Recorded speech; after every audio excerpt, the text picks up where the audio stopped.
కర్కాటక రాశి ఈ పరాభవనామ సంవత్సరములో 2026, 2027 సంవత్సరానికి కర్కాటక రాశికి ఎలా ఉందో తెలుసుకుందాం. కర్కాటక రాశికి ఈ సంవత్సరము ఆదాయం 8, వ్యయము 5, రాజపూజ్యం 2, అవమానం 4. కర్కాటక రాశి వారికి ఈ సంవత్సరము 60% నెగటివ్, 40% పాజిటివ్ ఉంది. ఆదాయము 8 ఉంది. అంటే ఇన్ఫినిటీ, ఎంత వస్తుందో అంత వెళ్ళిపోతుంది. సంపాదిస్తారు, అలాగే ఖర్చు అయిపోతుంది. సంవత్సరం మొదల్లో ఎంత ఉంటుందో సంవత్సరం ఎండ్ అయిపోయేసరికి మళ్ళీ వచ్చే ఉగాది చూసుకునేసరికి మీ ఖాతా బుక్ అంతే ఉంటుంది. పెద్దగా ఏం లాభాలు ఏమి ఉండవు. వచ్చినవి వచ్చినట్టుగా ఖర్చులు కూడా అయిపోతాయి.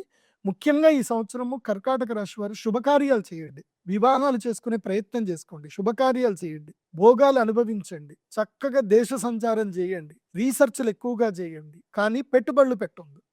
కర్కాటక రాశి వారికి ఈ సంవత్సరము ఎప్పటి నుంచి ఎప్పటి వరకు అంటే అక్టోబర్ 31వ తారీఖు వరకు నెగిటివ్ ఉంది.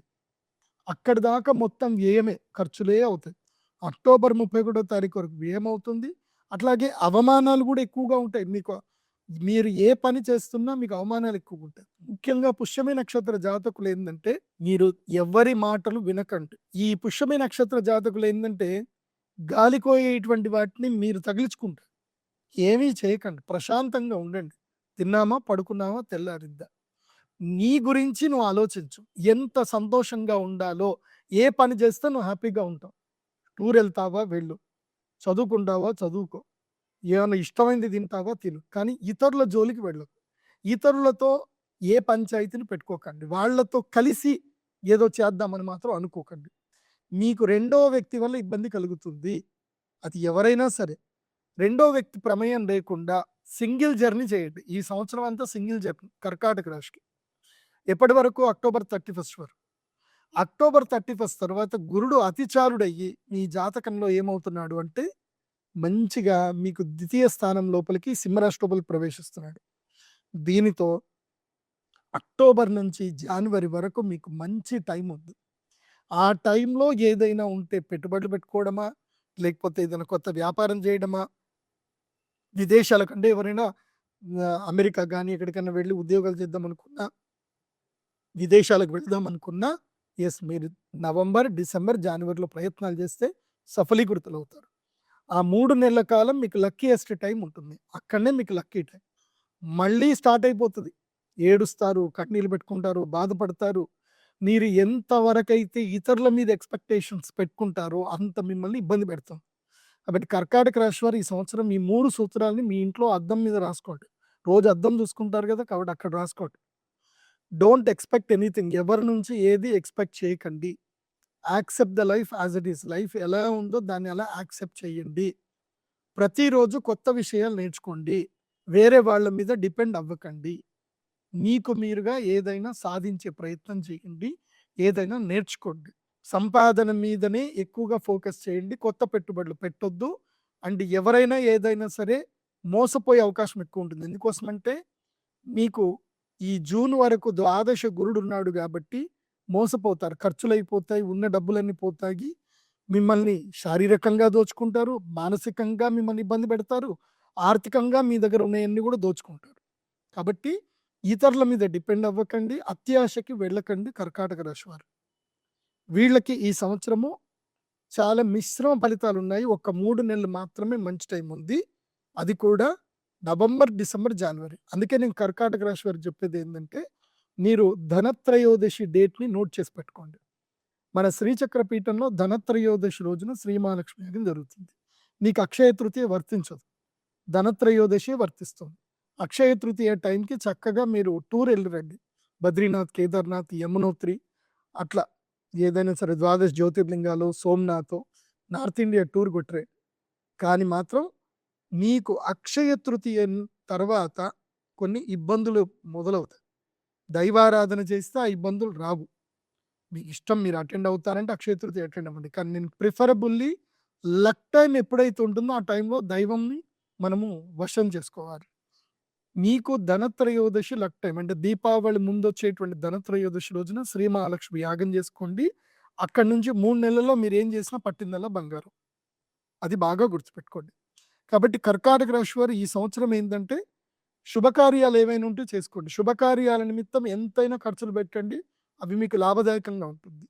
కానీ వ్యాపార నిమిత్తం గాని, పెట్టుబడుల నిమిత్తం గాని, షూరిటీ లేని సంతకాలు గాని ఏవీ చేయకూడదు. దేని జోలికి వెళ్ళకూడదు. అది బాగా గుర్తుపెట్టుకోండి. తర్వాత విద్యార్థులకి మంచి ఫలితాలొస్తాయి. నేను వీళ్ళకి చెప్పే పరిష్కారం ఏందంటే, కర్కాటక రాశి వారికి పరిష్కారం ఏందనంటే, నల్ల ముత్యాల మాల. అంటే మౌక్తిక మాల. కృష్ణ మౌక్తిక మాల అంటారు.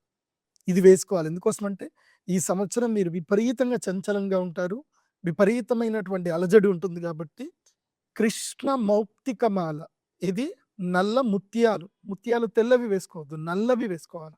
నల్ల ముత్యాల మాల వేసుకోండి.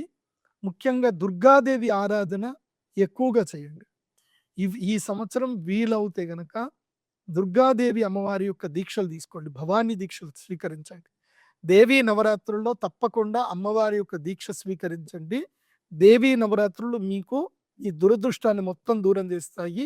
ఈ సంవత్సరం దేవీ నవరాత్రి దీక్షలు స్వీకరించండి కర్కాటక రాశి వారు.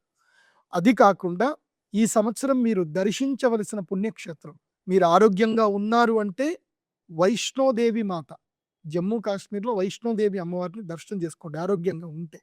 ఒకవేళ మీరు ఆరోగ్యంగా లేరు, అంత దూరం వెళ్ళలేరు అనుకుంటే మాత్రం కంచి కామాక్షి అమ్మవారి దర్శనం చేసుకోండి. అక్కడ అమ్మవారికి మీరు తెలుపు వర్ణంలో ఉండేటువంటి తెలుపు వర్ణము చీర, దానికి కుంకుమ వర్ణము లేదా ఆరెంజ్ వర్ణంలో ఉన్నటువంటి బార్డర్ ఉన్నటువంటి తెల్లటి తెలుపు వర్ణంలో ఉన్నటువంటి పట్టు చీర అమ్మవారికి నివేదన చేయండి. దీనివల్ల మీకు సమస్యలు దూరం అవుతాయి. అమ్మ అనుగ్రహం మీకు కలుగుతుంది. కాబట్టి అమ్మవారికి మీరు అపరాహ్నము సాయంత్రం వేళలో 3 గంటలకి అమ్మవారికి అభిషేకం జరుగుతుంది. ఆ అభిషేక పూజలో అందరూ కూడా అటెండ్ అవ్వండి. పూజ చేసిన తర్వాత చాలామంది కాంచీపురం వెళతారు కానీ పీఠాధిపతుల్ని ఎవరు దర్శించరు. తప్పకుండా కాంచీపురం వెళ్ళండి. కామాక్షి అమ్మవారిని దర్శనం చేసుకోండి.